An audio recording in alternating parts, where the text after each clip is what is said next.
So welcome everyone to session one of the Advertising, Marketing, and PR Career Cluster. And thank you to both students and mentors for joining. My name is Loizos Karaiscos, and I'm class of 2020 graduate from Vassar, and I'm currently working at the Career Development Office as the office's administrative fellow, and it's really nice to be here. And I'm going to be the Zoom room host for today's session. And in a moment, I'll hand it over to our distinguished panel of mentors, but first just want to give a few housekeeping remarks. So this session is going to run until 2:45 p.m. and then you're going to have a 30-minute break before your second career cluster begins at 3:15 p.m. And for students, if you have any questions regarding Zoom links for your second cluster, be sure to email them directly to Mario Roman at mroman@vassar.edu. He'll be monitoring his email all afternoon to answer questions. And you can also chat Mario and the CDO through the CDO chat feature on careers.vassar.edu. So if you have any questions, you can email Mario or go to our website for the chat feature. So the mentor panel will begin shortly and conclude around 2:25. And from 2:25 to 2:45, you'll have the opportunity to speak with mentors in smaller breakout rooms. So we'll automatically assign you to a room, but you can feel free to move around to talk with more than one mentor. And these breakout rooms are going to be intended to be short conversations to say thank you, follow up with any questions that you have, and really get more of an opportunity to speak with the mentors one-on-one. And you're also encouraged to continue these conversations on Sunday during the networking reception on Brazen. And because this is a smaller group though, if both mentors and students are finding the group discussion useful and would rather not go into breakout rooms, because we're going to have the opportunity to chat here with the 4 mentors and Chrissy joining soon, so 5, and then the current students that are here. If everyone feels comfortable not going into the breakout rooms, we always have the option to stay here and continue that conversation as well. And mentors, if we do go to breakout rooms though, please stay in the room to which you've been assigned. It's going to be, the breakout room is going to have your names as the breakout room title. So it'll be the one that you're assigned to, and that's just a way for students to find you easier. But like I said, we may not end up using that. We can just get a sense of how the conversation is going. And we can use the chat feature and the raise hand feature for any questions during the program, but definitely encouraging you students to raise your hand and unmute and ask your question. And the way that you can raise hand is by clicking on reactions and then raise hand. So kind of like how I did it right there. And then once you ask your question, you can lower your hand. And yeah, definitely feel free to ask any questions that you have, because this is a smaller group, which is an awesome opportunity to really get to hear from this awesome group of mentors, and they're here to help you. And so thank you so much for everyone for joining. And now I'm going to turn it over to our anchor mentor, Anne Green of class of 1993. And thank you so much again, everyone. Thank you. So since we have a small group, I'm going to put our student attendees on the spot first. Just introduce yourselves before we start to. So, share with us, I think your name, obviously, maybe where in the world you're calling from. That'd be wonderful to hear. We've already heard one person's joining us from Kazakhstan, which is amazing. But where in the world you're calling us from. And if you have, some maybe have thought about a major, maybe some haven't. So anything you're interested in. And, also it'd be interesting to know the other cluster that you're going to be attending today. So, feel free to let us know. And then we'll get into the business of this cluster later. But I don't know, Samantha, do you want to start? Yeah, hi. My name is Samantha. I'm from New Jersey. And I wasn't really sure about my major because I was on the pre-med track freshman year, and then I was kind of just like, I'm not really sure if I want to keep pursuing it. So I kind of took a media studies class this semester, and I'm taking an econ class next semester, so I might go on the marketing/finance track. So Excellent. Were you on campus at all this past semester, or were you going remote? I was on campus, yeah. Okay, cool. Awesome. Who wants to go next? Someone jump in.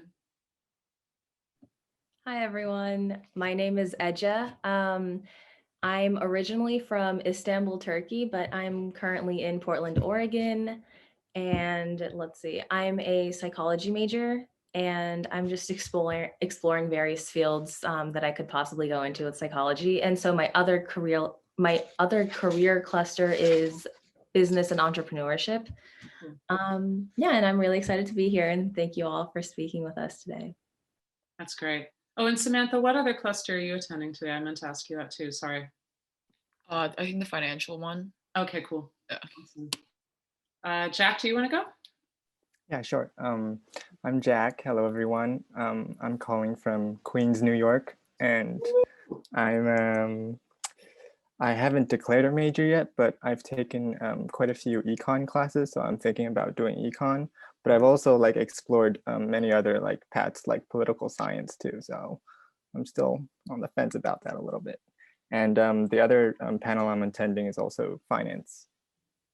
That's awesome. So I am in Richmond Hill, Queens, which is near Kew Gardens right now, coming to you live. So we're coming from the same borough. Very fun. All right. Go ahead. Is it Asel? How do you pronounce your name? Yeah, you're right. It's Asel. So, Ah, hello, my hey. name is Asel. As I said, I'm calling from Kazakhstan, from Nur Sultan, that's the city, and my major is media studies. Um, and I don't go to any other panels because it's going to be too late for me. But I'm here. Yes, we completely identify with that and understand. But we're psyched that you came to ours. And I know in the past we've had a lot of folks in earlier years who do media studies coming to this cluster, which makes a lot of sense. All right, so let's now have our mentors introduce themselves. And one of the challenges of this cluster, and we were talking about it yesterday, is that we represent a lot of different fields with a lot of different jobs, a lot of different opportunities. I mean, it's really, really diverse and interesting, and so many things that one can do. So, as you listen to the mentors talk about who they are and what they're doing, um, the whole goal today is start to putting the pieces together for you of all the different aspects. And we're only a small piece of all the things that one could be doing in these fields. So we'll get a little bit more into trying to put those puzzle pieces for you together later, but I'm just gonna go in the order that people are in my Zoom. So Anastasia, why don't you kick it off? Hi, everyone. I'm Anastasia, class of 2014. I am coming from Los Angeles, California, born and raised, went to Vassar, came back. And I double majored in Japanese and sociology. I'm currently working as an account manager for YouTube creators. I help them to grow their platforms on TikTok, Snapchat, Instagram, you name it, I've probably done it. And I had no idea that I wanted to join marketing, advertising, PR, but throughout my career, I've kind of done talent management. I've worked at an ad agency. I've worked directly in influencer marketing. So I have kind of a wide breadth of marketing, advertising, and PR experience. And it's great to meet you all.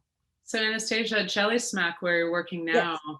tell everybody a little bit about what that entity is, you know, and how it is, because it's really interesting. There's so many different kinds of firms now. Hey, Chrissy, welcome. Hello. So Jelly Smack is a tech startup that has proprietary software that helps already successful YouTube creators to expand their influence on other platforms, including Facebook and Instagram, TikTok, and Snapchat. And then there's also a leg of our studio. We have a production studio where we're able to create content and kind of A/B test it to see what would be successful for a particular audience. And so we're kind of helping videos to go viral on social media. Awesome. That context is really helpful. Manav is next on my order here. Yeah, I can go next. Hey, everyone. What's up? I'm Manav. I was a graduate of class of 2017. I grew up in New Jersey, just outside of New York City, and then came to Vassar. I majored in economics. I took a lot of other classes in like computer science and urban studies. I currently work as a data analyst for a software company called Atlassian. This is our logo in the background. Perhaps you've used a product called Trello. It's like a board management, project management tool, but they make like collaboration software. It's a pretty big tech company, and I live in the San Francisco right now. Awesome. Thank you. David, you're next. Muted. It didn't take me long to do that. All right, so I'm David Heller. I graduated in 1986. I lived in Jewett. I majored in English. And my daughter's a senior at Vassar, so I've been back over the past 4 years a lot. And the people have changed, but the special culture that you guys have been experiencing has not changed, and hopefully it will never change. I found Vassar to be a very special place. I really loved my time there. And when I was there, I dove into the liberal arts experience 100%. And I'm happy to say I did not really worry about what I was going to do. I had absolutely no idea what I was going to do. And I was operating on the philosophy that if I got the full Vassar experience and developed the skills that came out of that, from writing and being able to express myself and research and work as part of a team and etc., that I'd have the skills to do what I chose to do.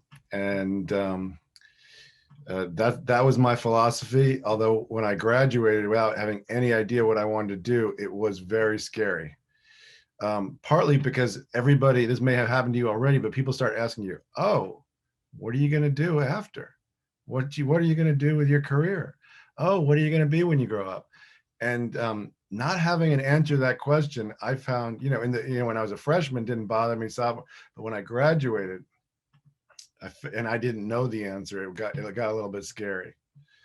So, if we talk after this or individually, I can tell you the whole story, but we don't have time for that now of how I ended up where I am. But I've been working in what's called advertising, and one part of advertising called media.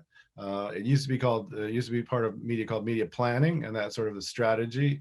And then buying, that's actually buying media. So I don't know if you've had any exposure to this, but basically if you watch television or listen to radio or on the internet, you see what's called paid advertising, and those ads have to get there somehow. So there's an industry that I'm in that we do, and so we have clients, and and they try to figure out if it's worth spending money on those ads and what their goals are, things like to create awareness or to drive sales or all kinds of other objectives they might have. I found it's been a really fun, satisfying career for me. And although I will say that I was always itching to sort of do my own thing as well, and I had an entrepreneurial spirit. So about 10 years ago, my wife and I, who I met at a big ad agency many years ago, we started our own company. So for about the last 10 years, I've had my own media company. And I like to say I never really found that agency to work at that I was like, this is the greatest place ever. So now what we're trying to do is create that agency. And I've hired a lot of Vassar graduates over the years, and we're very into hiring Vassar graduates. So I'll leave it there for now. That's awesome. It's great kind of putting the pieces together. I just wanted to say one other thing. I got my job through a Vassar grad as well. So the network, very strong. Definitely leverage it when you get the chance. That's awesome. We're definitely going to talk about how one even goes about that, aside from something like this. I want to definitely spend some time on the mechanics of that, because it can be really overwhelming to reach out and even understand how to do that. So that's going to be, between both of you and the rest of us, going to be really good. As we say in business world, actionable insights. You can take action on them. Go ahead, Chrissy. Hi everyone, I'm Chrissy. My name looks very formal, Christina Persico. I'll edit it when I have a second. But I am class of 95. I was a psychology major with I guess I'd say a minor in art history. I took tons of art history classes, which I just am so grateful for to this day. I went to a very big competitive high school called Bronx Science because I grew up in Queens and I wanted out of Queens. And the way to do that was to apply to these specialized schools. So I got into Bronx Science, commuted every day, and I got what I wanted, which was meeting kids from all over the city, which, you know, are still some of my good friends today. But I kind of went from the opposite. I went from like a high school of 3,000 people, you know, to a college that was actually smaller, which was great for me. But I almost think I didn't even know how to take advantage of like the mentoring, right? And one-on-one time with professors that Vassar gave me, because I didn't come from that environment. So one, I'm going to tell you to just take advantage of that as much as you can, because it's such a special thing about Vassar. I think how intimate it is. But now I work at Google. I am, my job is I'm a director of communications for consumer PR and multicultural PR. So that means that my team talks to mainstream publications like Vogue on one side, Vogue, Travel and Leisure, Men's Health, Teen Vogue, Refinery 29, about all of our products. And we translate them to fit into narratives that they really focus on, right? Which are not tech headlines. Unlike many of my colleagues who pitch only to the tech press, right? And the business press, whose job it is to cover Google. So it's not hard to get those stories for them. But of course, they also deal with you know, negative angles, right? Obviously, tech is, you know, you just pick up, there's an incredible story today in the New York Times that's about, you know, the effects of social media on society and all that. So there's tricky territory there, but not on my team. My team is all about education and getting the word out. And then we also oversee multicultural comms. So that's working with Hispanic media and Black plus media, which, you know, has its own terrain as well, really news oriented. There's tech oriented and lifestyle as well. So it's a really, really interesting media landscape that my team deals with. I've been at Google for about 8.5 years. It's really, I transitioned into PR comms, as we call it there, from editorial. I spent most of my career as an editor and a writer. And I really was hesitant to go to PR. I got an email from Google, you know, they were really interested in my background because I had a diverse media background. I had worked in digital and newspaper and magazines and a little bit of broadcast. So they really liked that for this role. And I was not interested in communications at all, but I was interested in Google. So I thought, let me pursue this opportunity. And it was an uncomfortable shift for me in the beginning. It was really different being on the other side of the table and soliciting, right? As opposed to being in the driver's seat as an editor or a writer. And I did have one experience with PR as one of my early jobs as I worked at a company called PMK, which now has a long name like PMK, HBH something, but it was publicity for celebrities. And I was an assistant. And I quickly decided I did not want to do that after getting, you know, home phone calls from celebrities saying their dresses were missing and they were in Tokyo and, you know, getting yelled at sometimes and all of that stuff. So I enjoyed it for the age I was at, but I'm glad I segued out of that. And we can also talk about that as a career. That is a part of PR, right? Is doing that sort of business too. And I guess I'll wrap by saying I just loved Vassar. Vassar was so important to me.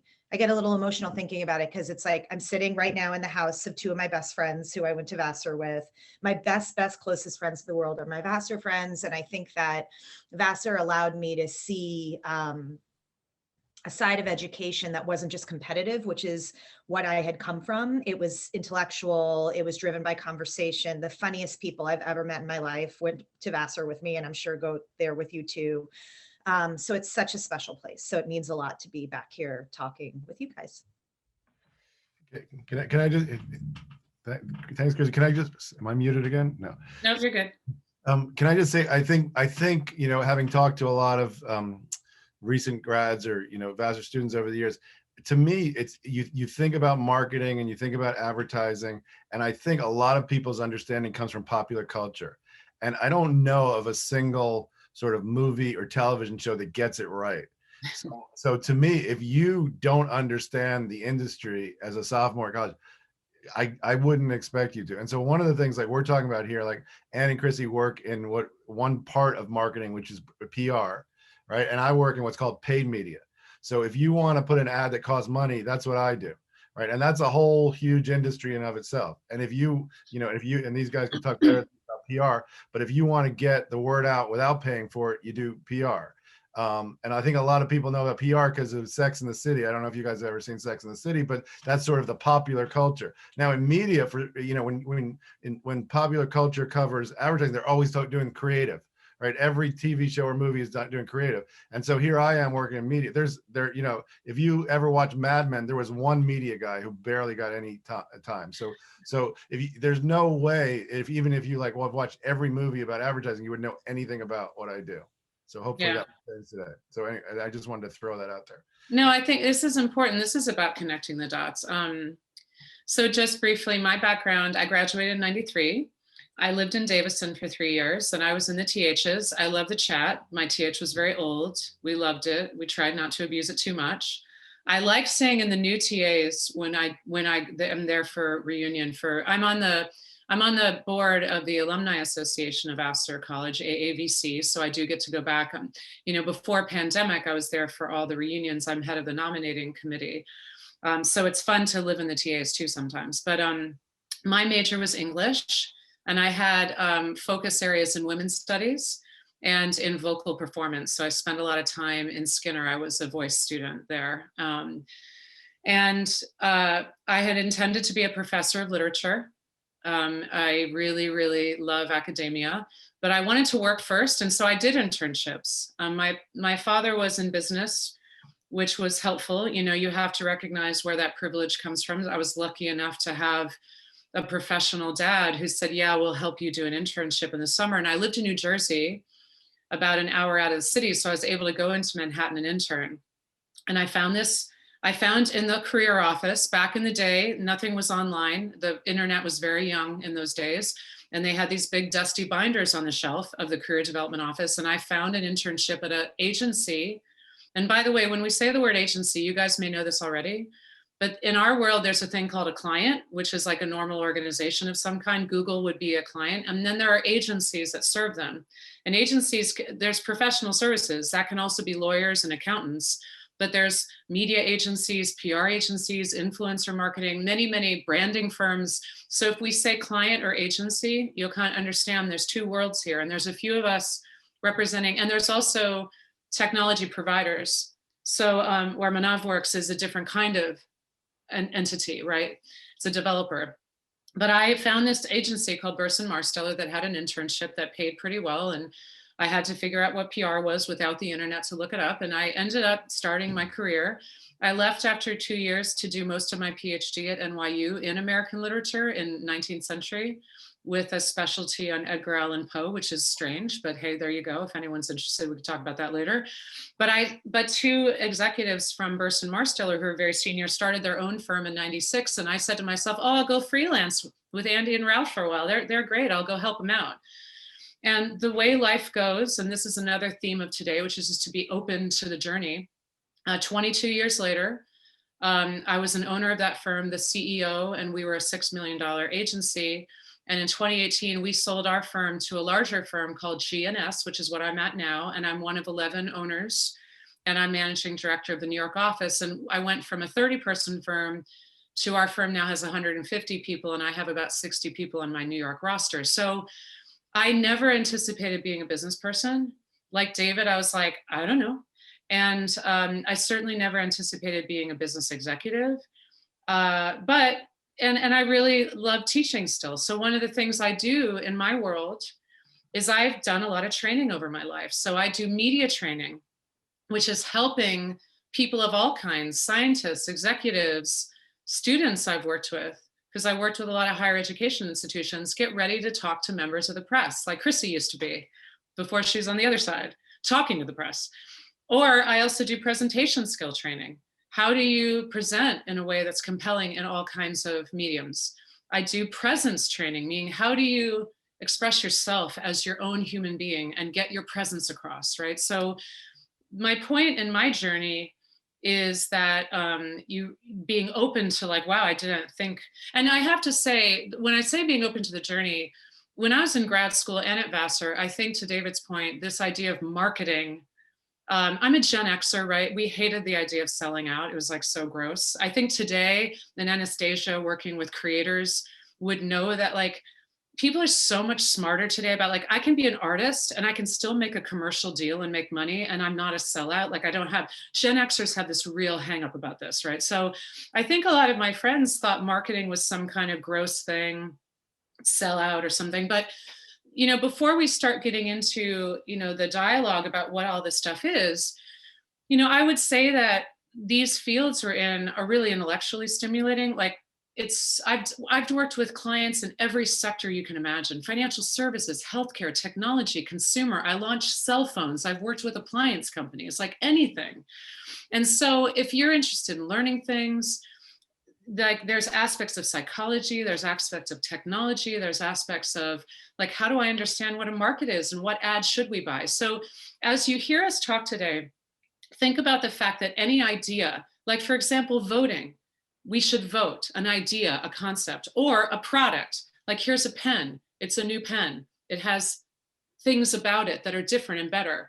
You can market them. There's going to be data analysis. There's going to be market segmentation. Who would buy this thing? There's going to be, how do we package it? What color should it be? Where's it going to sit on a shelf?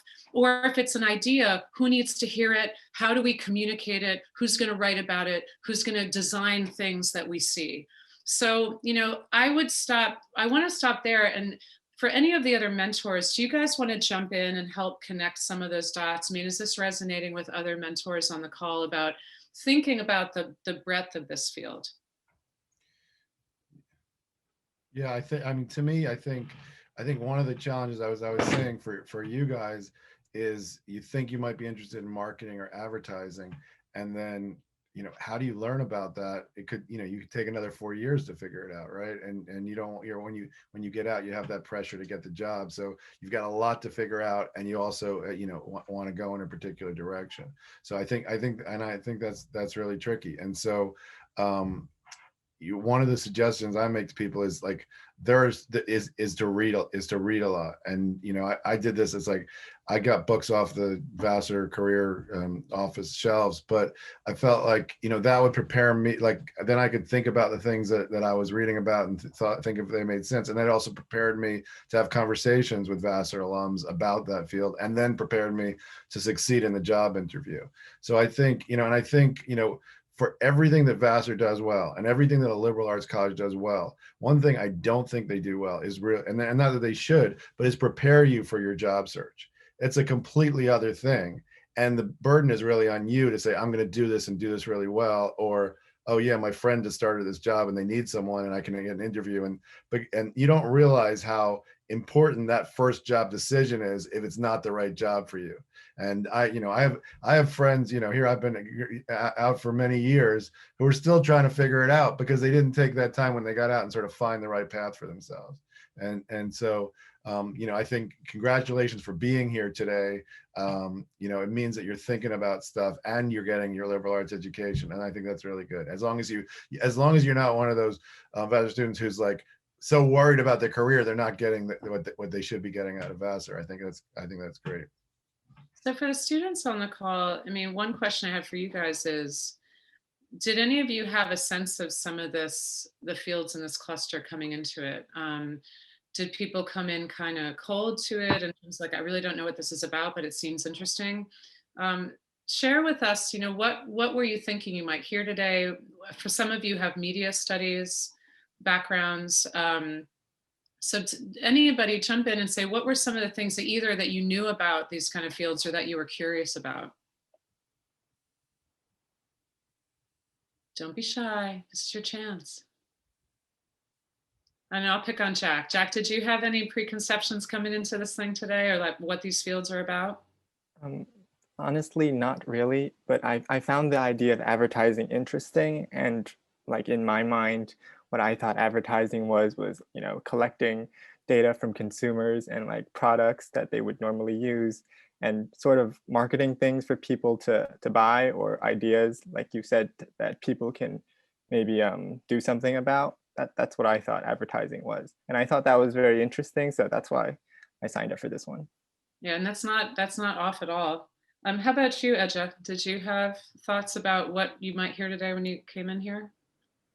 Yeah, so just in general, when I think of advertising and marketing, the aspect of it that I would be interested in is when you were talking about, you know, the purple pen, like who would buy this, like the market psychology and like the design and who to sell it to. But when I think of, like, for example, when I see Google or, you know, data analysis, that immediately makes me think of like technology and like the more techie analysis side that I don't have. And then it scares me a little bit. So it's, for me, it's more like trying to find the more like human and psychology and connection aspect of marketing rather than like the data and like looking at the numbers and all that. So I'm just here to learn more about it all and, you know, figure it out, kind of. Yeah, that's a great observation. And the interesting thing about these fields, and I kind of alluded to it earlier, is that it runs the whole spectrum. So there are going to be people that are heavy technologists and data scientists. I mean, there's a lot of people now coming in the field that have those skill sets. And then there's others who are copywriters or they're graphic designers. They are artists, you know, and everything in between. And some are strategists and counselors, you know, some are project managers, like all these different skill sets, right? I think it'd be interesting, you know, from more of the technology platform side, Manav, maybe you want to talk a little bit about your journey. Like, how did you Sure. Yeah, end that's up, a good. like, even getting into where you are now? Yeah, definitely. Yeah, so just a couple of things. It's hard to, I mean, it wasn't even so long ago, but it's hard to remember back and like how I was thinking about everything. I totally relate to being, I mentioned this before, but I attended Software Career Connections, and I had an idea, like I started, and I definitely knew I was going to be an econ major, but I didn't exactly know what I wanted to do. When I had started college was only shortly after the financial crisis, and finance was kind of not necessarily what I wanted to do, just because the hours and the culture and just the general, I guess, scene around that. So yeah, I started in econ, decided I didn't want to do finance, and at the same time, technology was just blowing up, like Uber and, you know, Facebook and all these kinds of things, YouTube, like everything was just like, you know, so cool. There was so much interesting stuff going on. So I was like, how do I pivot towards this? And it was kind of too late for me to do like a full computer science thing. So at the same time, I kind of was taking like more quantitative economics classes, and I realized that's kind of where the ball was going in terms.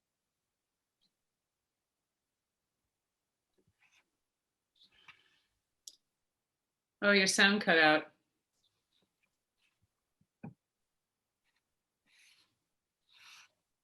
Is it just me, or can everyone else not hear him too? I can't hear him either. For some reason your sound cut out, Manav. I don't know why. Oh, it's your AirPods. They have betrayed you. Yeah, no, not yet. We'll let you know when we can hear you. That was such a great. It was so great too. I know. Yeah, he's gonna get it going. Okay. Well, now it's working. Sorry, I don't know what happened. Go It for just totally cut out. Anyway, can you hear me again or no? Okay, great. So basically what I was saying is I had some family members who were in technology, and they also kind of pivoted in their career. What they'd used was one of these, like there's basically job training programs now. I went to one called General Assembly, and basically they like teach you how to get jobs in like fast growing fields like technology. You can learn digital marketing, which is like basically creating, you know, campaigns on Facebook and Google and YouTube and all sorts of stuff like that. Huge growing field, lots and lots of opportunity there. I took the data analytics courses And then basically, because I was able to take those, I was able to get internships in data analytics. And then after, like in my senior year, someone posted a job for this company as a data analyst, and they posted it on the Vassar Career website, and I was able to, you know, kind of take up that opportunity. So I would definitely recommend, like, you know, as much as you can, like, I really think the liberal arts was super strong for me because it helped develop my curiosity and my ability to like self-educate and all of those things. But in order to like maximize the liberal arts, and my advice to all of you, I put it in my little mentor blurb, is like, try to do things outside of school that like will put you in a position to explore during school, and like combine both your like career track and your educational to like, you know, kind of you know, feed off of each other. I found that to be really helpful. Every time I did something outside of school, I came back into school with like way more focus and way more determination and confidence in myself. There's a ton of resources out there. You don't even need to take one of these things. Like Udemy is like basically free. Every 2 weeks they discount it to zero. Like there's a ton of resources. So that's a bit of a ramble. And I'm happy to talk more about like my day-to-day, also like what actually a data analyst does in marketing. I think that might actually be helpful since, so basically in marketing and sales and advertising, I guess broadly, there's something called a funnel. And it will totally make sense if you think about how you consume a product, right? So like, basically it's a funnel like this. And at the top level, it's like awareness. So how aware are you of a product, right? Or a concept or an idea, whatever. And so that's like, you see an ad on TV or on YouTube or whatever, like you just see something and it like brings your awareness to it, or you hear about it from a friend or whatever. And then the next step is like kind of like whether you want to try it or not. So like this is kind of like an acquisition. So like for a lot of products, you can try them for free. Think about like Spotify or Netflix or whatever, you get a week free. So that's like the first step. And then the next step down in that funnel is like literally when you start paying for it. So how do you engage people over time to like actually buy that product? And then how do you engage them over time to potentially keep buying that product, like prevent them from churning? So my job as a data analyst is to study that funnel. And basically we measure how many people come to our website, how many people are seeing our ads, how many people are trying our products, how many people buy our products, how many people continue to buy our products, how many people churn out of our products. That's kind of what it is. And then the way we optimize is we are running tons of different campaigns. So we run LinkedIn ads. I mean, it's a business to business software, so it's not as exciting as some of the other stuff, you know, the other mentors get to do, but it's kind of relatable. So we have Facebook ads, we have, you know, like we try to take advantage of SEO, which is like, how does Google search index your website? There's a ton of different stuff that you can do. And basically based on all of that, we collect the data and we try to figure out how to make the business work better and how to create a better experience for our consumers. So I said a lot there. I'm sure some of that's new information. Happy to answer any questions, or if any mentors had anything that they thought I should expand on, happy to go there as well. I'm loving the chat because I don't know if this is helpful, but just trying to like define terms and throw stuff in there for you as we go. But Anastasia, you had a note, you know, earlier about that, you know, being a creator success manager, which is, you know, there's so many funny titles in the world too, but creator success manager is considered digital marketing. Talk a little bit more about that, because and by the way, Anastasia is in a role that has only really started to exist in the past few years, you know, and this idea of influencer marketing has always been around in different ways, but your role today is really new with the new platforms. Yeah, absolutely. Creator Success Manager is a hilarious title. It basically just means that I am both a project manager, where I'm managing the marketing side of things. I'm managing what assets are being posted to Facebook and when, and just double checking to make sure that everything's running smoothly from a marketing standpoint, which is how we kind of segue into digital marketing. In terms of influencer marketing, that's where you are getting paid brand deals or brand partnerships to a creator who's on YouTube or Instagram. So all of those sponsored ads you see when you're scrolling, and you'll see that it's, let's say J-Lo has some type of product out, or she did the Love Don't Cost a Thing challenge on TikTok.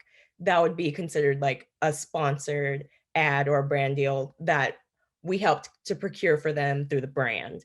So there's so many different facets when it comes to marketing, especially on the digital side of things. Every role that I've pretty much had is either related to YouTubers, influencers, or the paid social media side of things, as Manav kind of mentioned, where there's that funnel, there's a bunch of ads that are on business to business. Facebook has a ton of money in terms of getting things out there and getting your eyes on it while you're scrolling on feed and making it look organic, even though it doesn't feel organic when you just see ad. But that's the side of marketing where they kind of get a feel for what your interests are and what you've done in the past with your clicks in order to kind of figure out, okay, is this person going to watch this trailer from this Warner Brothers movie that's coming out? What kind of demographic, what kind of people are going to be interested in this? And then that's where those dollars go. Yeah, that's helpful. And Samantha and Asel, if there were things you guys wanted to add, I didn't put you on the spot earlier, but did you have a sense of what any of these fields might be, or what was something that kind of attracted you to coming today? You know, either of you can jump in and share. So I took the media studies class, and before that I took a sociology class too. So I was kind of like interested in how like sociology, just like the aspect of people, plays into media. And when I was taking the course, it was more focused on like film and like that aspect of media, which I was kind of like not super interested in. So I kind of wanted to know more about like how people and like how, because we read this thing called The Medium is a Message. So basically about like how all sorts of media is basically like the vessel for like messages and stuff. So I was kind of interested in how that plays into marketing and how I can like kind of bring my econ interests and stuff into it too. So yeah. Oh, yeah. Happy to chat through that actually. I majored in sociology, and the way that I kind of segued it into marketing is that you have to have some level of understanding of the human condition to be able to even predict what someone may be interested in. I know that there's a lot of kind of data involved as well, but once you get that personal level of understanding, it helps you to be more accurate and to kind of follow along with the algorithm and to shift and change as the algorithm shifts and changes. Like, algorithms are only as strong as the data that's input into them.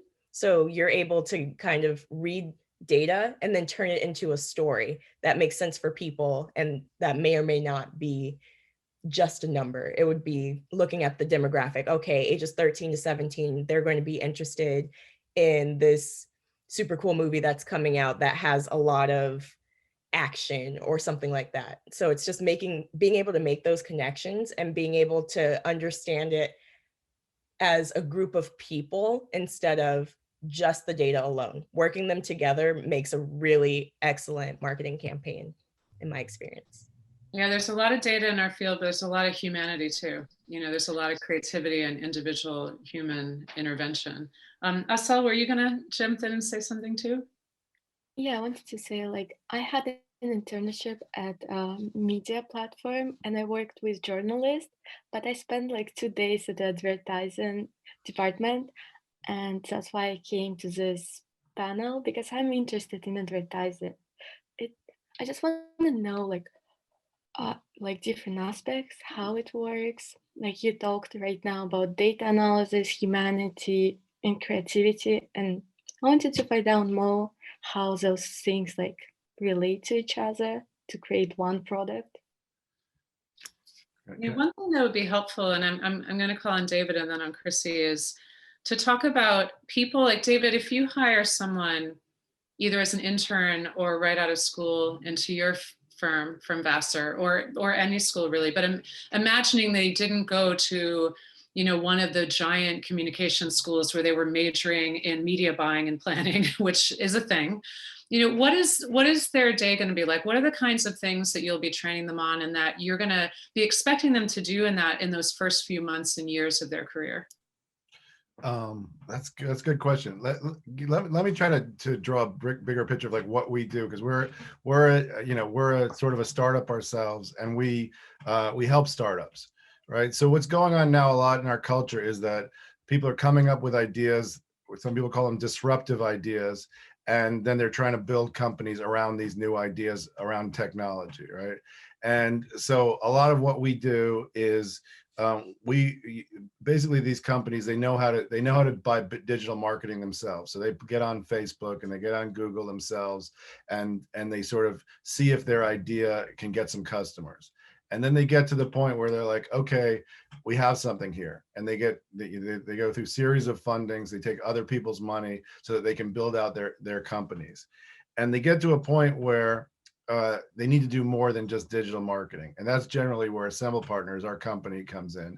And they come to us and they say, we've got this idea. It seems to be working. How can you help us? And so I'll give you some real world examples. So we had a company come to us about three years ago, and they said to us, we want to take therapy online. We think that if you need therapy, it's really hard to get it. You have to find a therapist. You have to make an appointment. You have to go to the therapist. You have to find a parking space. You have to pay for it. And they said, we think this is going to work really well if you actually have therapists on your phone, right? You can talk to on your phone, you can video chat, you can message. And so they had developed an app where they would take a group of therapists and they would take their app and you could sign up for it. And so instead of going to a therapist's office, you would have therapy on your phone. And when I first talked to them, I thought it sounded like a good idea, but it didn't really seem like a mass idea. There's such a stigma in our culture around therapy that the idea that we could mass market therapy, it just, my initial reaction was, sure, let's try and help you. But, it didn't seem like when you get a call from a potential client, you think it's going to be a really big thing. And so we started working. So and usually at that point, clients come to us and we know we're the media experts, right? And they're the experts on how do you put therapy on an app. And so they're coming to us because they will say things like, well, how can you help us grow? And basically what they're saying to us is, we've got something we think is really good, but no one's going to buy it because nobody knows about it. So, right, why would anyone buy this product if no one's ever heard of it, doesn't know where to get it, doesn't know it exists? And so our job is to say, okay, you've got some money. We're going to help you be really smart about spending that money so that the money that's spent on telling people about your product leads to them to buy your product and then tell their friends about it and buy more of your product, and you grow, and you have a successful company. And that's what we do. It's really hard to do because it's really easy to spend someone's money and it's really hard to spend it really well. And so what we do is we spend a lot of time and effort on trying to be really smart about how we spend our clients' money. So in this case, the name of this company is called BetterHelp, right? And there are I don't know if you guys follow this or have heard of them, but there are two online therapy companies. One is called Talkspace and one is called BetterHelp. So this was BetterHelp, and they called us up and they said, can you try to help us grow? We want to reach people who might be interested in our product. And so we started testing various things for them. And one of the things we tested for them was podcasts. So I don't know, Vassar students, raise your hand if you've ever listened to a podcast. Okay, raise your hand if you listen to a lot of podcasts.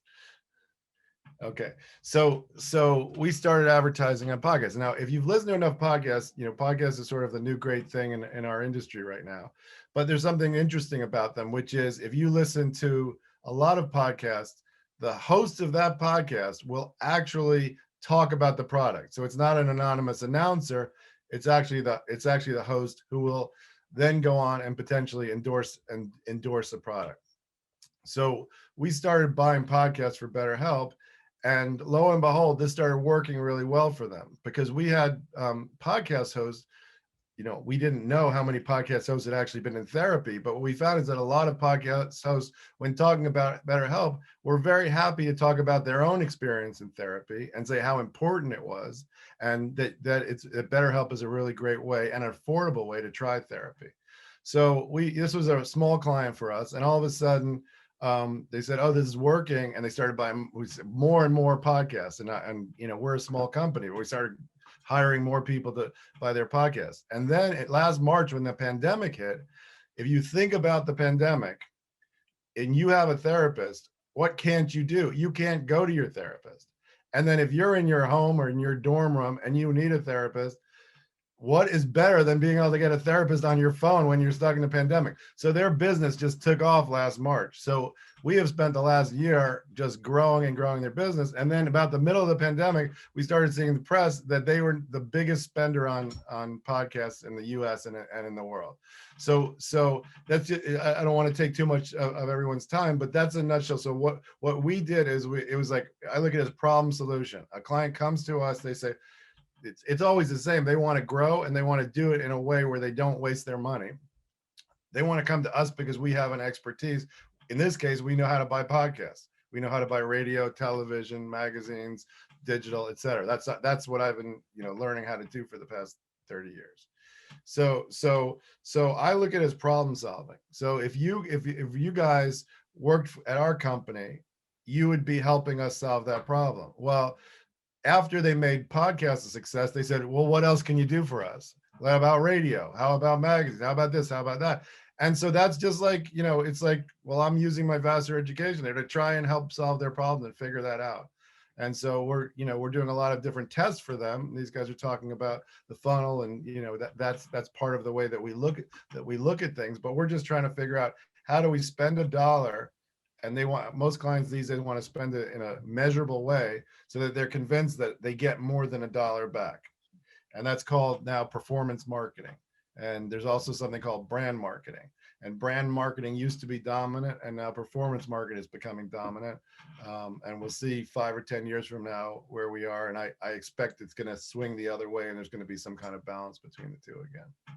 What a cool, that, first of all, it's an amazing example that I think is really resonant for everyone. Because when David started his story and he told you what kind of client it was and what kind of offering, weren't you already thinking, wow, I know the pandemic was going to make this be a big thing, right? And all of us have experienced just the mental health challenges of this world and seen medicine go online. And so I wanted to point out that, like, not only did David answer the question of, like, what is his world and what might you do there, but what he also did is something we all have to do in our fields, which is he told a story. One of the biggest words in our field is storytelling.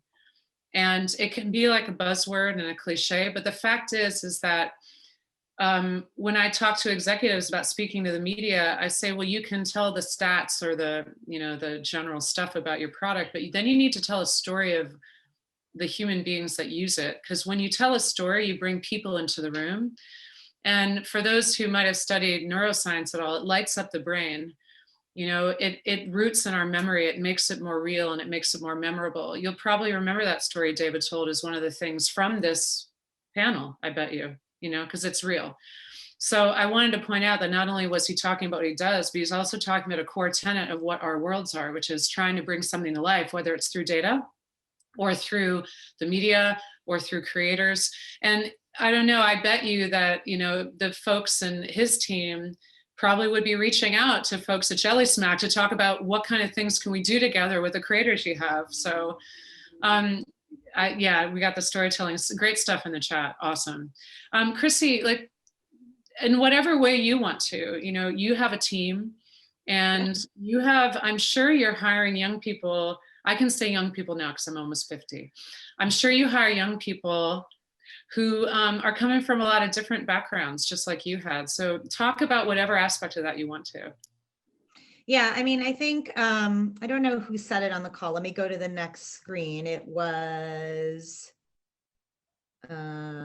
Stephanie, or I'm sorry, my internet's a little slow, but anyways, someone said, oh, I hear like Google, and I'm like, oh, the data, and I'm like, oh, I want to, I'm thinking more about the psychological piece of it. I think that's one thing I just want to say is, like, even for me, you know, like I had some friends who worked at Google and I was like, I'd love to work at Google, but like, how am I ever going to get a job there? I don't do computer science. I don't do this. Like, I didn't have any inkling what went on in this huge company. And so that's one lesson I'm going to say is like there are negatives to working at big companies too, but like a positive of a big company is that there are so many areas to explore within that company, right? So like, and I think that, I know we're talking about marketing and communications, but like, I just think that's something else to think about in your career is like, where are you doing the thing that you decide to do, right? Because it's wrapped in an envelope of another industry that could be super interesting for you, right? Like, I don't work on crisis comms or political ads, you know what I mean? But other people on our team do, and I sit in sessions learning from them, right? So like, I'm pretty fascinated by all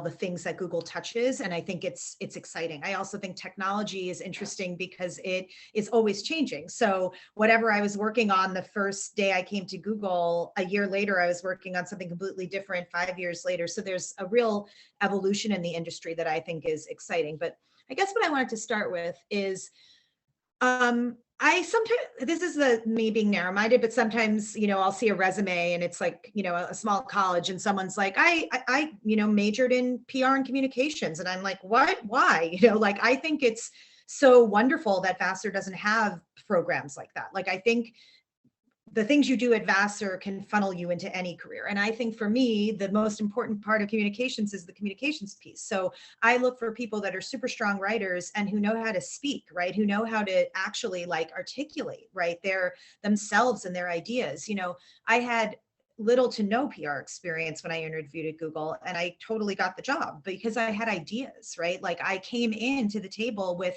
a million ideas of how I would pitch Google products to publications, but all I was thinking of was what I would do as an editor, right? I just started flipping it. So I think that you have to think about the core skill set that you have and how malleable that is, right? But I will also tell you that it is a huge disappointment to me, the amount of people I see who apply to things at Google who have typos in their writing samples, and their writing samples aren't very good. Like, it's a disappointment. And I think that writing continues to be, you know, so core, right? And being able to express yourself that way, and I think do it excellently. Another thing I wanted to say is that, you know, in most companies, and you know, you can tell me if you think this is true. In most companies, PR falls under marketing, right? It's a department of marketing, and not at Google. Google, our communications team. Oh, I just got a little Google Assistant prompt, seeing if it wanted to help me. Our team reports directly to the CEO, right? But I wanted to point that out because I do think a lot of times PR is seen as a tool for marketing, right? It's one piece of a puzzle of things, tools that marketers use. I think that I found in the past that some marketers don't understand that what we call earned media or PR is not, you can't control it, right? You pitch it and you do your best, but you really can't. You know, I've had people say, can I read the article before it goes live? And I'm like, no, that's not how it works, you know? So I think there's something interesting to know about that. And I like that comms doesn't fall under marketing at Google. I like having it feel separate. Another thing I wanted to put out there for you guys that I think is really interesting, and I mentioned this to our cohort yesterday, is something called internal comms. Have any of you ever heard of internal comms? No, there's absolutely no reason you should have if you are still in school. Like, it would be weird if you had. But what it is I also had not heard of it. I had never worked at a company that had any, you know, like measure of internal comms until I got to Google. So what it means is that big companies, just as you would have to market your messages externally, you also have to communicate messages internally, right? So when a big vice president writes an email about, you know, their goals for the year, or a reorganization, or COVID, you know, and working from home, they need to send out an email or communications that everyone can be on board with. That's extremely clear. And so there are people on our team who do internal comms, and that's what they do. They handle the communications for an executive or an organization. it is such a great job for someone who loves writing, but maybe isn't necessarily like, well, I want to be a reporter or I want to write a novel. You know, like if you're a really excellent writer, it's a really interesting job. And I think it's a very, very important part of the communications field right now. I think that many people did not focus on it within their companies. And now in the landscape we live in, which is driven a lot by you students, I think, and your ability to speak out about what you think is wrong, or you know, not shying away from talking about things like diversity or George Floyd, or, you know, like internal communications is really, really important. And I think it's something to consider. I also think it's interesting for career growth because a lot of times in internal communications, you get exposure to executives, right? So Anne, for example, you know, works with execs a lot, I'm sure, media training them.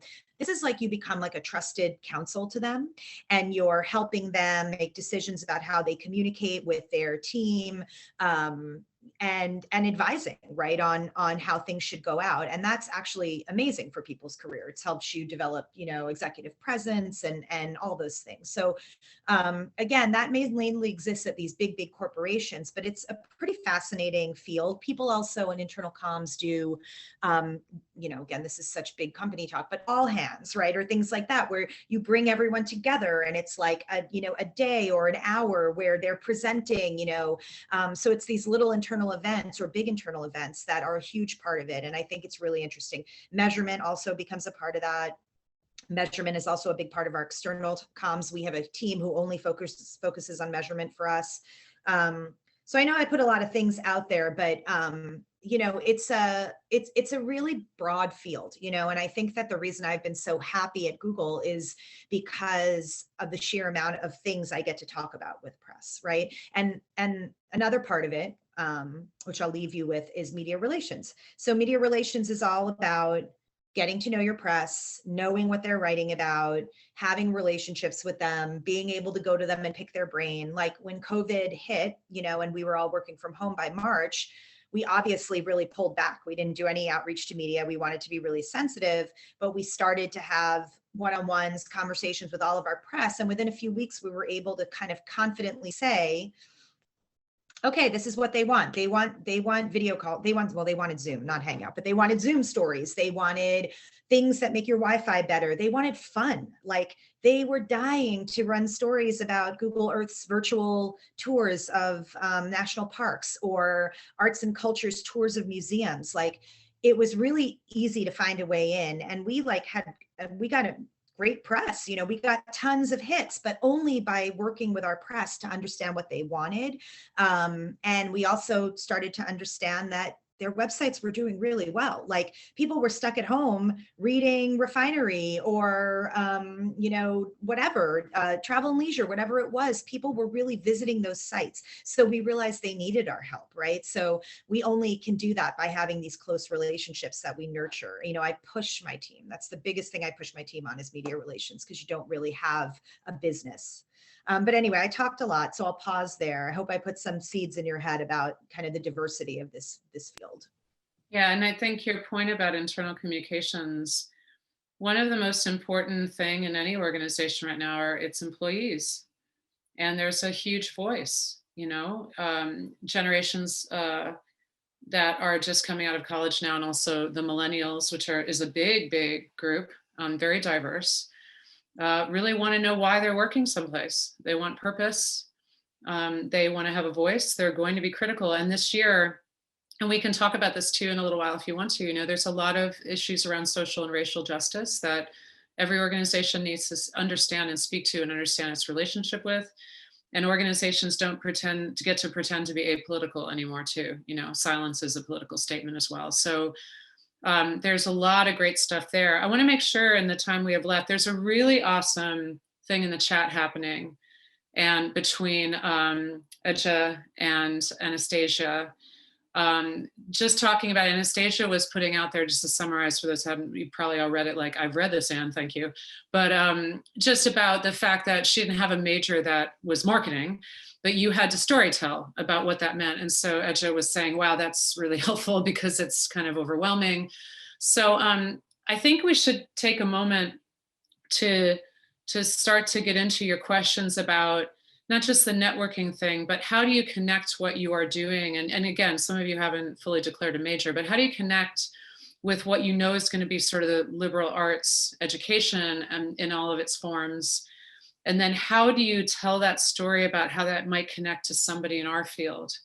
So for the mentors, I don't know, I mean, Anastasia, since you had a lot to say about this, jump in and kind of share where you're coming from. And I'd love to hear questions from the students that are here too on this, so we can talk about it more.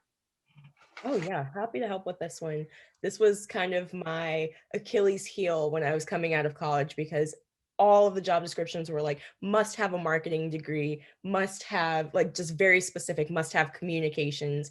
And so I would take both my resume and my cover letter and just haven't used some of the buzzwords that are within that job description that are honestly a match to what they're looking for. So if they say that you have to be a team player and they're looking for someone that needs to work independently and in a team, then in my job description while I was at Vassar and when I was kind of like getting ready to graduate, I was on house team. So I explained that I worked with this team and collaborated to create XYZ event, and just giving those actionable stories in your resume, super helpful. Same thing if they ask you for a cover letter, that's the best place where you can just explain through a story how your experience aligns with exactly what they're looking for. Like we can go into a completely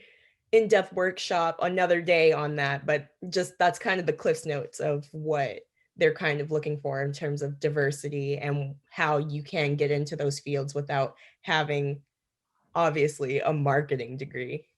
Yeah, that's great specific stuff. Manav, why don't you talk, you weighed in on that thread too. So share your POV on that. Yeah, just reading through it again. Yeah, definitely. I mean, just in terms of, it can be very intimidating to look at job descriptions and be like, oh, I don't fit these things exactly. But generally, people just write them for like this ideal candidate, but they know they're going to get a ton of different people. And Vassar is definitely still a name brand, especially on the East Coast. Definitely a name brand. And your experiences both here and outside of here are like how you're going to be able to sell yourself. It is definitely about telling the story. You know, you want to highlight the things that got you here in the first place. Like you wouldn't have chosen Vassar if you weren't like intellectually curious and like a really dedicated student. And like all the things that are great about Vassar are the exact things that are going to make you great in the workplace. And it's just about like highlighting the things like how hardworking you are, how interested you are about learning and about different subjects, and then just like not being afraid, like tell your story, like tell how the thing that you've studied, whether it's media studies or psychology or whatever, try to make a connection to the job that you're going to do. And in general, I would say that people want to hire people who are good to work with, that are team players, that are pleasant to be around, that like care. Those, if you have the perfect candidate, but he is an asshole, and you have the, maybe a less perfect candidate, but they're awesome to be around, you're going to want to hire the person. So just, like be yourself, try to be the best version of yourself, like, and there's going to be a lot of opportunity for you. I don't really have a doubt about it. Yeah, that's great. I put in the chat, when I interview people, and they ask me if someone like you, if any of us do a background call later, if you're like, hey, Anne, that was an interesting panel, I'd love to just talk one-on-one, which Loizos and I did a while ago together, and he reached out to me before his current role. And they ask, what do you look for in a candidate? I say, I look for intellectual curiosity. It sounds like lofty, but it just means, are you into things? Are you into learning things? Are you enthusiastic? Are you optimistic? Not everybody has to be like, yoo-hoo, I'm so happy all the time, but it's more like, are we kind of approaching things? There's that old phrase, glass half empty or glass half full. Are you looking at things in a positive way, trying to be like, yeah, that's really interesting, that's a cool challenge? Or even when you have hard times, are you kind of like, hey, I'm going to face this and we'll work on it together? So that's really important. I want to set up something from my perspective and hear David's, because I'm sure he'll have a POV on this too, or you can pivot, David, once you hear where I'm going with this, is that in order to storytell about yourself the way Anastasia was talking about and Manav, you need to be able to have some kind of basis of experience. So some of that storytelling will come from your classwork, you know, and the way in which you engage with those subject matters, your interests, and also your personal interests. Like I've interviewed people over the years that love to blog, or they have their own TikTok channel, or they've really become their own content creator, or on the side, they've gotten certified in Google AdWords just because they could, and that it wasn't a hard, like they just did the certification class, or they did a certification class in something else, or like they just have interests on the side, or they're a writer. But the other thing that I think is really important for all of you, and you have time to do this now, and we just have to put it out there, is the importance of internships or work experience. When I graduated Vassar in '93, I'd had the chance to have 2 internships, one after my sophomore year, which was a small one, and then one after my junior year.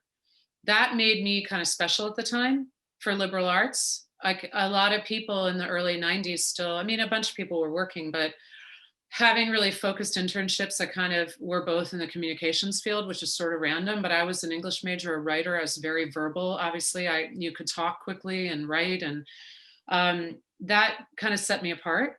When I see resumes today, especially from the schools that are putting out advertising majors or PR majors or marketing majors or data analytics majors, they have a crazy amount of internships. And some of them have what they call in-school agencies. So Penn State, for example, has its own student ad and PR agency called the Happy Valley Agency. That's where they're located in Pennsylvania.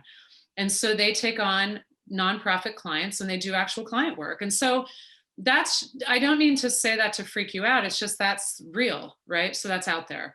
But even remote, even in Poughkeepsie, or if you're in Poughkeepsie, wherever you are in the world, there are organizations you can work with. Like say if you're working on campus, I used to work at Walker Fieldhouse.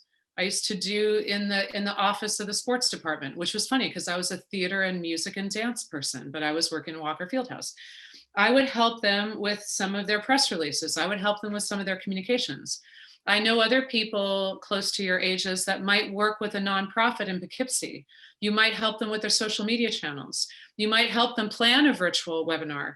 You might be in a club at Vassar and you might be doing social channels, you know, advertising something, figuring out how to create the virtual flyer. All of those things relate to our fields. So any of us on this call, if you told us, like if you hit us up afterwards and say, hey, I've been doing X, Y, and Z, I'm kind of into what David was talking about, I'm really into what Chrissy was talking about, or Anastasia's stuff sounded cool, we have the ability to help you figure out how to frame, marketing word, how to frame what you do in relationship to that job description that Anastasia described so beautifully before. Like, how did she connect herself with that? So that's just an advertisement to one, please give yourself work experience. Obviously, you know that. So you're here today talking to us. Please find a way on campus, off campus, whatever, to get yourself some experience. And then please think about what that story is. And please reach out to us to help you figure out how to tell that story. So, I mean, David, I want to put you on the spot, like internships, work experience. You see a lot of resumes. What do you look for? Like, what is it that helps you understand where someone's coming from, that they might be a fit for you? Sure. Yeah, it's interesting. I get so many resumes that I developed a technique that I can tell if a resume is good without reading it. And do you know how I do that, Vassar students? I can tell from the shape of it. And a cover letter. A lot of cover letters look like this. They're a big block. And what a big block means is that the writer hasn't organized their thoughts, right? So I don't have to read that. I can throw it in the garbage. And if I do read it, I can check myself. I'm always right. But if it starts with a short paragraph, goes to a medium-sized paragraph, and then goes to a short paragraph, I know that someone thought about that they want to introduce themselves, then they want to say what they want to say, and then they want to make a nice little comment about the next step. And that's what I'm looking for. And the percentages of, well, I get resumes, people don't know what a cover letter is. right? I mean, what has happened in the world of work today is inexcusable from my standpoint. I'll spend an hour with someone, I don't get a thank you email of one line. So I don't know what's going on out there, but I was taught at Vassar, every interview gets a thank you. At the time it was a letter, now it's a thank you email. Even if you're not interested, even if you didn't like the person, because you don't know where that's going to lead. Right. And you talk about like a book of internships that or online, looking at sites and all kinds of sites. To me, there's tons and tons of jobs out there and internships that are never going to be advertised. And the way that you find those is by figuring out what you're looking for, figuring out what your interests are, and networking. If you want to get a job, you don't ever have to respond to an ad. You can, I guarantee you, each of you can get a job by using the Vassar network. And starting with that wherever it starts, and every time you talk to someone, you say, this is what I'm looking for. Do you know anyone else I might talk to learn more about this, or who might be able to give me more information? And then you have one person. If you start with Anne, she'll give you 3 people. Then you got 9 people. Then all of a sudden you have more people than you can talk to. And I guarantee you that process will be so much more impressive than what anyone else is doing. You will have a job before you know it. The hard part is not that. The hard part is figuring out what you want to do and making sure that that's what you want to do. Because if you can convince yourself that you want to do whatever, marketing or whatever, then you can convince someone else of that. And once you can convince someone else of that, they'll give you a job. And then you can figure out if it's really what you want to do. There's so much wisdom in what you just said. And I love the chat. Manav made a great point, which is we're all human, and it's not that you're kissing up to people, but if I was just starting out and I go to any of the other mentors and I just say, Christy, it's just really interesting. Like, you started in magazines and editorial, and now you're at Google. Like, it's really interesting. Like, how did that happen? And or David, I really just want to learn more from you. I'm trying to understand how media works and what this means. And so one of the things I want to point out, because I'd like to curate, that's a good creator word, a conversation about networking. That's right, networking, and how you actually do this and not find it scary. And I think David really laid the groundwork for that. And part of it is, my first piece of advice is that you don't have to position it as, I'm coming to you to please help me find a job. You can position it more as, I'd really love to learn from you. We're both from Vassar. You need to come in with some level of knowledge of what they do. Like, if you are coming to me, check me out on LinkedIn, look at the website of my company, see if you see some clients listed there. If one of them strikes you, learn a little bit about it, write a couple questions about it. Like, Anne, I saw you guys you work in financial services and agriculture. What? Like, what does that even mean? Like, how does GNS do that and why? Like, anything like that would be good. So learning a bit. There's so many ways to stalk us now. I mean, you guys are like way ahead of where we were in the ancient times, pre-internet. So, but don't feel like you're asking about a job. Feel like you're asking about a field and asking for insights. And the other thing I'll say, and then I really want to get some very like down and dirty advice, like what to literally do from our mentors. The other thing that you can do is you email or send a note through LinkedIn or VassarNet. VassarNet is growing. That's another nice way. There's no reason not to use all the channels. And you can say, hey, Christy, I'm a Vassar grad or a Vassar student, blah, blah, blah. Can I have even 15 minutes of your time? I'd just love to ask you a few questions about how you got into this field and what I should know. And you can ask her things like, what kinds of things should I be reading? Are there trade magazines? Are there websites I should look at? Like, what kinds of stuff would help me understand better? Now, the other piece of advice I give is that if one of us doesn't answer the first time, do not despair. We do not hate you. What we are is weirdly busy, like all humans today, and we may be overwhelmed. And I guarantee you 99.999% of Vassar alum, when they hear from a Vassar student, their heart wants to respond to them. Whether their fingers and brains do it is another question altogether. They may be super busy. It may be a really hard time in their life, etc. So the actionable advice I have is then give it a couple days and try again. Do not be scared to write the second time and say, hey, Anne, I hate to bother you. I don't know if you saw the last email. No stress at all. But if you do have X number of minutes, I'd love to book a conversation. Usually that will get it going. If I don't respond the second time, just again, don't feel like it hit me, I suck, I can't do this anymore. More so, just know that Anne's got stuff going on in her life. She just can't deal with this right now. It's really about me, probably not about you. Go on to somebody else.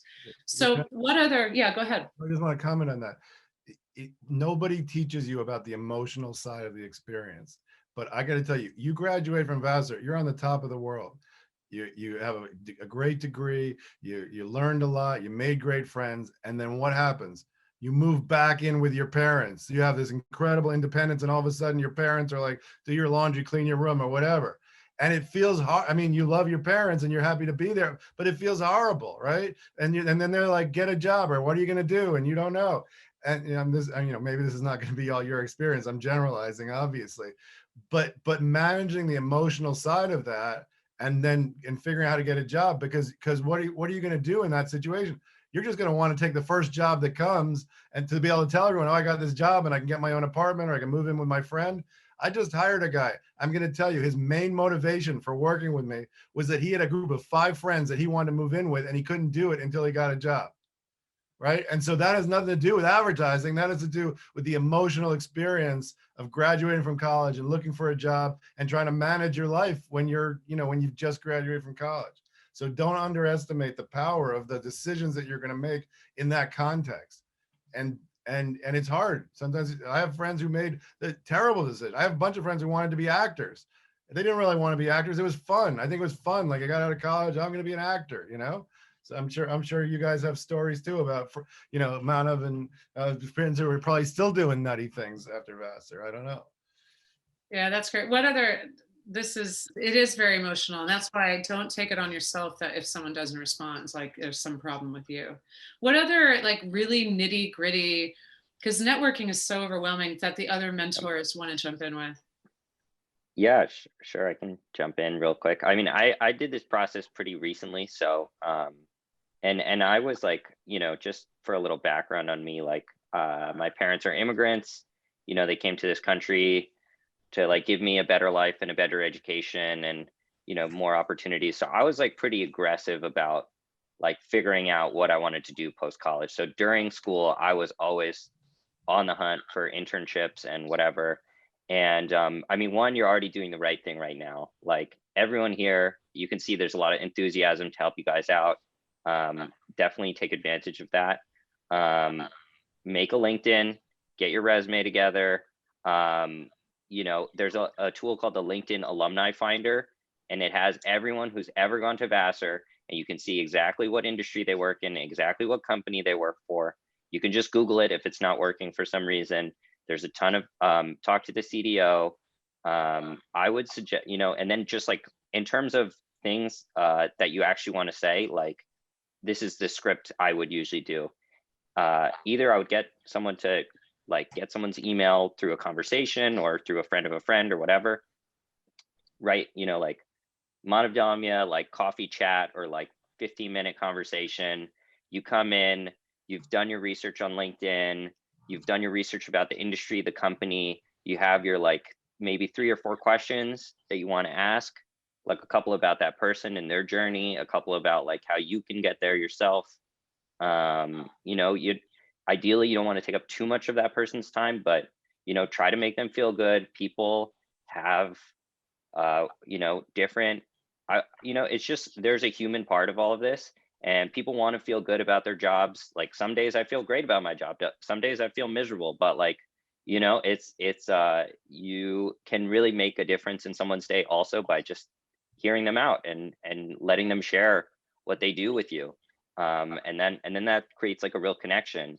And then also people want to be able to help. Like it's a great feeling to even do this with you all. Like I can share my experiences and hopefully help direct you guys. So that's kind of like tactically what I would do. And then always absolutely send a thank you note. You never know where this person's going to go in the world, or just it's good manners. You should absolutely do that. Yeah, those are all some of the things that come to mind. And sometimes people, like there's one young woman from Vassar, Tori Lubin, she did SCC a couple of years ago. And as she's continued at Vassar, she'll drop me a line now and then. I mean, it's very brave of her. She's like, And it's not like, I'm not saying it's brave because I'm scary. It's more like a lot of people don't do it. They feel like, oh, I'd be bothering them. But she just drops me a line to say, hey, Anne, do you have any suggestions on X? Or, hey, I just want to let you know I'm doing this. And, you know, do you have ideas about agencies I should apply to? And mostly just checking in, you know, which I think is really great. Anastasia, I saw you smiling a lot during that. Do you have any like things you want to build on with advice? Yes, 100%. I am an introverted person by nature. I'm actually extremely shy, and I know it doesn't come off that way right now. But when I was a sophomore, junior, senior at Vassar, I was terrified about reaching out to alum because I'm like, oh my gosh, what do I have to offer them? And oh my gosh, this person works at NBC Universal and they can like blah, blah, blah, give me my big break. No.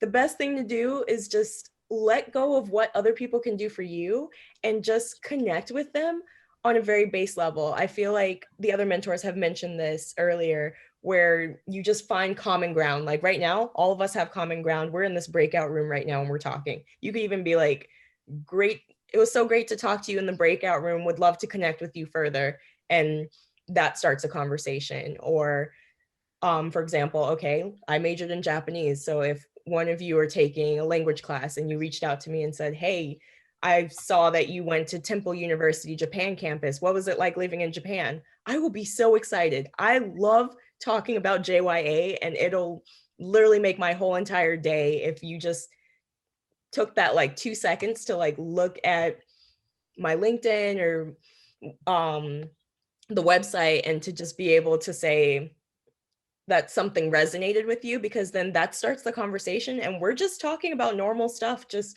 it's a day-to-day chat. And then as I'm going about my day, I'm going to remember that. And there could be, let's say my HR team likes to reach out to me and be like, hey, Anastasia, do you know anybody who would be good for this job? I'd be like, oh, well, I was just talking to so-and-so and they would be really good for this internship. So you just never know where the opportunity is going to come from. And the best way to get ahead of that is to just talk to people as people. And that just, it really, it really imprints something into us that kind of wants to keep that conversation going. That's awesome. Question for our students. We have a couple minutes left. There's not a lot of us. We're kind of, it's a good group. It's flowing. Do you want to go into breakout rooms and separate up with smaller group, or are you kind of happy continuing this conversation with the group as a whole? How many people feel like you'd rather go into breakout room? Raise your hand. How many are cool with staying like we are for the last few minutes?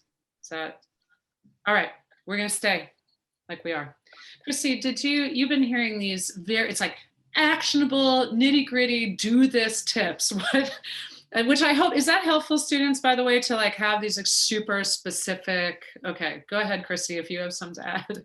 Well, I was going to say two things. One, I wanted you to think about networking. Like, I hate the word networking because it makes me immediately think of something I'm terrible at, right? Like, it's like, I'm not good at like self-promotion. I'm not, and you actually heard all of us say like networking is not necessarily about that, but that's what it connotates to me. And it's like, but really it's relationships, right? And the reason I think it's really important to start getting comfortable doing it now is because we do it our whole lives. Like, that's part of our lives right now, right? Like, we are established in our careers and we continue to network, right? I network at Google. Like, that's part of my boss said to all of her directors, like at the beginning of the year, like, I need you out there networking. Like, it's like, I need you getting to know the rest of the company and bringing back, right? So that means that I'm doing it at my level. I'm sitting, you can come in.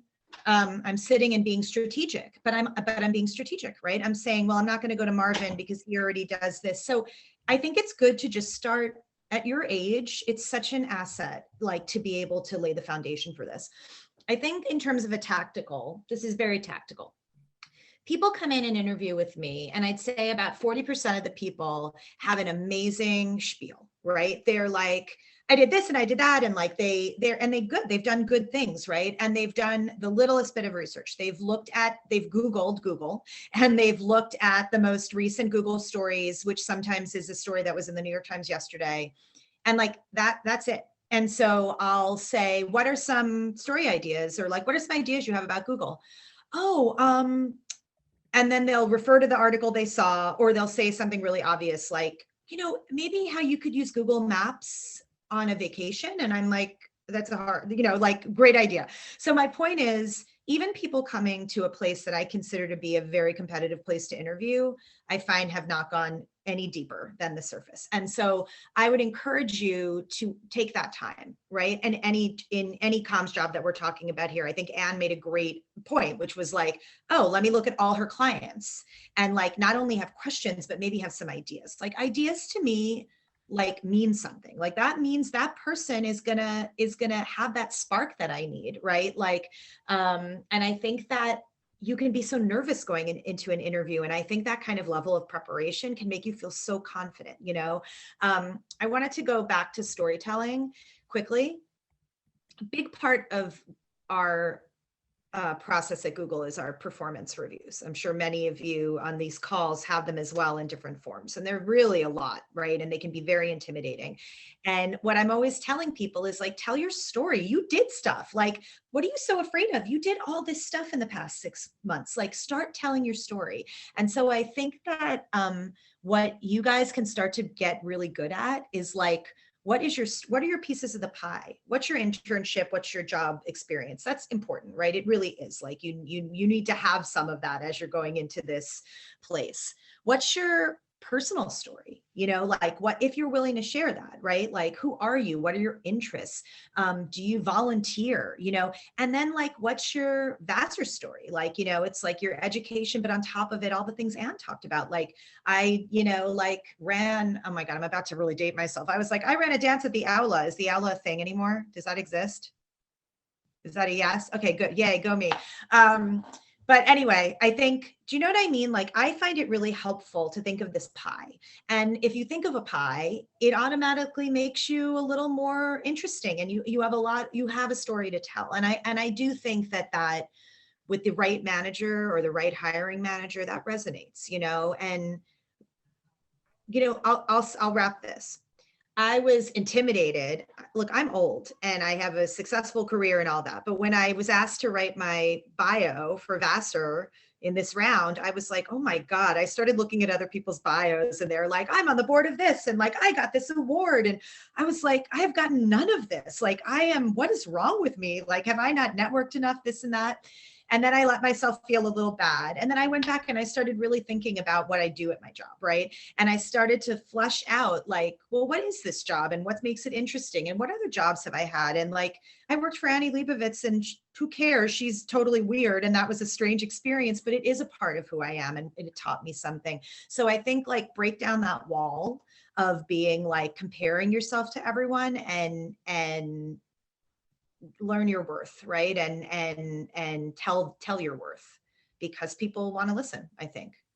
Chrissy makes a really interesting point. I can see this from working with the Alumni Association, and also watching friends of mine who didn't come to all the reunions, or who have, I always say they have a lot of hashtag feelings about Vassar reunions. And some of it is, so this is more a plug about how you relate to Vassar over the years.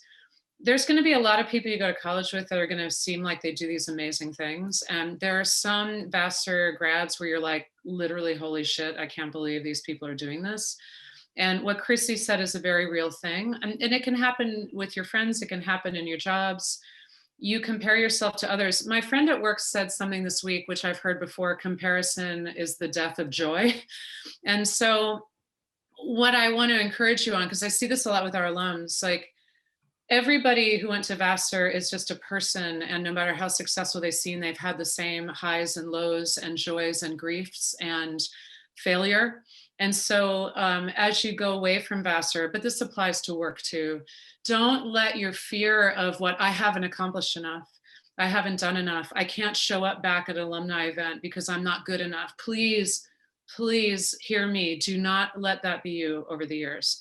Every Vassar student has their heart open to others in the alumni network. I cannot believe, like, I have a lot of friends from Vassar, but getting involved with the alum network so aggressively has introduced me to 4 to 5 generations of the most amazing people I mean, I've hardly ever met a Vassar grad that I'm not like, that's a cool person.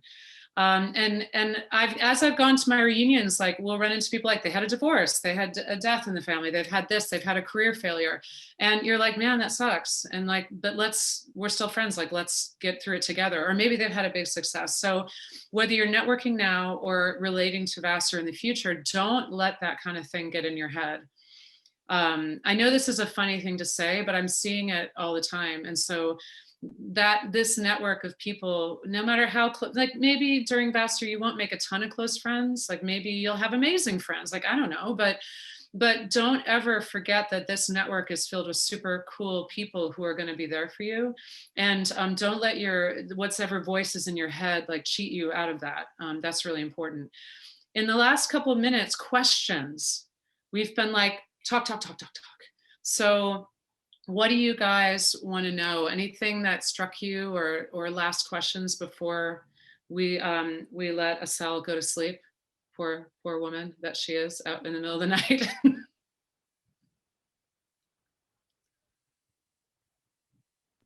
I have a question. So I know you guys were all talking about interviews and giving tips of what you don't like to see with cover letters and, like the basic research for Google, but do you guys have any specific examples of when someone you were interviewing like absolutely wowed you, and what's something that you like that's always just stuck in your mind from an interview? Because I think specific examples really help me rather than just like tips that you can just like search on the internet.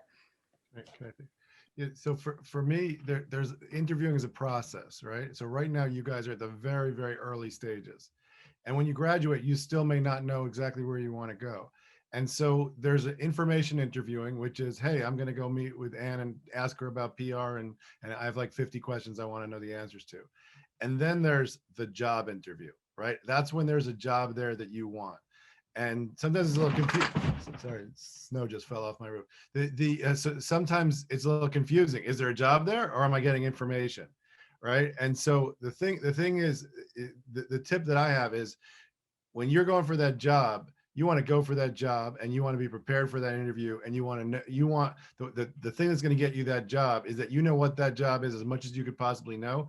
And you sort of anticipate what they're looking for. And you say, hey, that's me. And let me tell you why.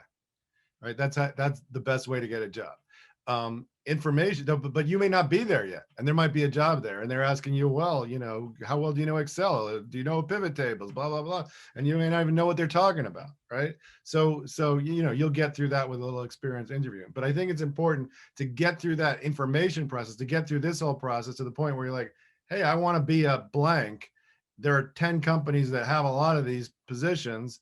These are my top 3 choices, and then go for it. And then learn from that experience. If you get it, great. If you don't get it, keep going. One thing I would add as a piece of advice, and that's a great response to that question, is that you will have to do a live interview, whether it's over, I'm not saying it doesn't matter if it's in person, over Zoom, whatever. And you have to have a conversation, and it has to be a two-way street. And you have to do what I call keeping the ball in the air. Not everybody is as comfortable conversing. And it can be hard. If you are the interviewee, like one of us, and you're talking to somebody, and every time you ask a question, they answer it in a really quick way and let the ball drop. That's really hard to interview someone like that. So practice, get with your friends or go to the career development office and have them do mock interviews with you. Learn how to keep a conversation going. My husband's a drummer and he's like very shy. And he's not a marketing guy. And he'll say to me, my God, it's amazing. Like when we're out at parties with a family, you keep the ball in the air. I said, it's because I'll demonstrate for you. Someone says, oh, where do you play? And he says, oh, lots of places. Boom, ball is on the ground. You've given the person nothing.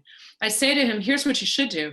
Oh, lots of places. For example, X Club used to be called the Rodeo Bar. Do you know that? Have you ever been there? Or what kind of music do you play, Kenny? I love to pick on him for this. And it'll be like, oh, a lot of things. They got nothing to go on. So answer and elaborate, or answer and ask. That is critical. People don't mean to do it because it's not like not like everyone has to be a friggin' extrovert, right? Like everybody, and this whole neurotypical thing, like everybody is different. but you've got to try to push yourself to understand how to have a conversation so they can get to know you. Yeah, and what I do, sorry, what I do is I make a list of every question I think before, if I want to be prepared for interview, I make a list of every question I think they might possibly ask me, and then I write down the answers, and it reveals itself to which questions do I not know how to answer. And if I really want the job, I prepare an answer for every question they might ask. And then I'm, you know, and you go in there and you're like, are they gonna, is there a question, you know, and you know, depending on what kind of jobs you're looking for, there are really hard questions they're gonna ask you. They're hopefully you won't get in the situation, but there are tricky questions that, you know, hopefully you won't be in that situation, but you can prepare for those as well. And one of the hardest ones are the real softball general ones, and they try to get you caught up in your own answers and stuff. But if you prepare, you'll be fine with that. It's really about preparation, I think. So we're going to break, but Anastasia, say what you're going to say and then we'll wrap up. Yeah, I'll make this super quick. Very similarly, I like to prepare questions for the person who is interviewing. If I'm the one who's kind of in the hot seat, when they say like, do you have questions for me at the end? The answer is always yes. You need to ask questions and show that you put in the work and put in the interest to kind of prove that you did your homework and that you are interested in the role. So think of questions. You can look them up on the internet, of course, but you can kind of think of things that you really do want to know about the role. Like, hey, is this more of like a team player environment, or is this more of an individual environment? Or what is your management style if you're interviewing with the hiring manager who you would report into? And just having those questions keeps the ball in the air and just doesn't make it seem like they're asking you questions and you're like, nope, that's it, going home now. Awesome advice. Well, thank you guys. We're going to break so those who are going to the second cluster can run to the bathroom, get food, whatever it is we need to do. You are an amazing group, and I know there are only 4 of you, but that's wonderful. Thank you for your attention and your engagement, and thanks to our mentors. And please do hit us up tomorrow in the networking or on LinkedIn, okay? So thanks, everybody.